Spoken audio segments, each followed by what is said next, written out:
സ്തുതി പാടിടും എൻ്റെ യേശുനാഥ.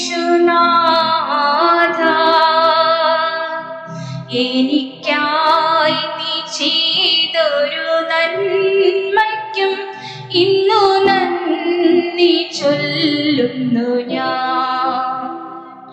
അർഹിക്കാത്ത നന്മകളും എനിക്കേകിടും ദയാനിധേ.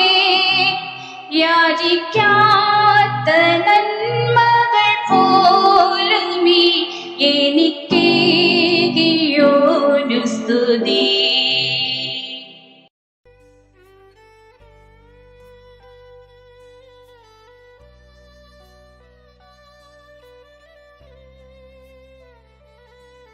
ഏകദൈവത്തിന് സ്തുതി. പ്രശസ്തനായ കനേഡിയൻ അമേരിക്കൻ ശാസ്ത്രജ്ഞനായിരുന്നു ജോൺ കെന്നത്ത്. അദ്ദേഹത്തിൻ്റെ ജോലിക്കാരിയായിരുന്നു എമിലി ഗ്ലോറിയ. അവളെ ഏറെ വിശ്വസ്തയായിരുന്നു.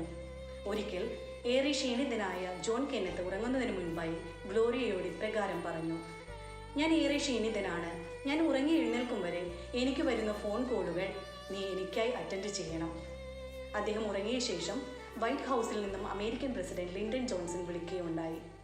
ഫോൺ കോൾ അറ്റൻഡ് ചെയ്ത ഗ്ലോറിയയോട് അദ്ദേഹം പറഞ്ഞു: എനിക്ക് ജോൺ കെന്നത്തുമായി സംസാരിക്കണം. അതിന് മറുപടിയായി അവൾ പറഞ്ഞത് ഇങ്ങനെയാണ്: എൻ്റെ യജമാനൻ ഏറെ ക്ഷീണിതനാണ്. അദ്ദേഹം ഉറങ്ങി എഴുന്നേൽക്കും വരെ അദ്ദേഹത്തെ വിളിച്ചുണർത്തുക എനിക്ക് സാധ്യമല്ല. താങ്കൾ അമേരിക്കൻ പ്രസിഡന്റ് ആയതിൽ ഞാൻ താങ്കളെ ഏറെ ബഹുമാനിക്കുന്നു. പക്ഷേ ജോൺ കെന്നത്താണ് എൻ്റെ യജമാനൻ. അദ്ദേഹമാണ് എനിക്ക് ശമ്പളം തരുന്നത്. അദ്ദേഹത്തിൻ്റെ വാക്കുകളെ എനിക്ക് അനുസരിച്ചേ മതിയാകൂ. ജോൺ കെന്നത്ത് ഉറക്കമുണർന്നപ്പോൾ അവൾ ഇക്കാര്യം അറിയിച്ചു. അദ്ദേഹം പ്രസിഡന്റിനെ തിരികെ വിളിക്കുകയുണ്ടായി. പ്രസിഡന്റ് അദ്ദേഹത്തോട് പറഞ്ഞത് ഇങ്ങനെയാണ്: ഇതുപോലൊരു ജോലിക്കാരിയെ കിട്ടിയ താങ്കൾ ഏറെ ഭാഗ്യവാനാണ്.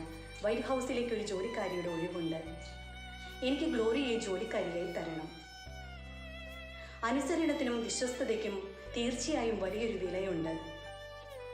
പുറപ്പാട് 19:5 ഇപ്രകാരം പറയുന്നു: ആകയാൽ നിങ്ങൾ എൻ്റെ വാക്കു കേട്ടനുസരിക്കുകയും എൻ്റെ നിയമം പ്രമാണിക്കുകയും ചെയ്താൽ സകല ജാതിക്കും മേലെ നിങ്ങൾ എൻ്റെ സമ്പത്തായിരിക്കും.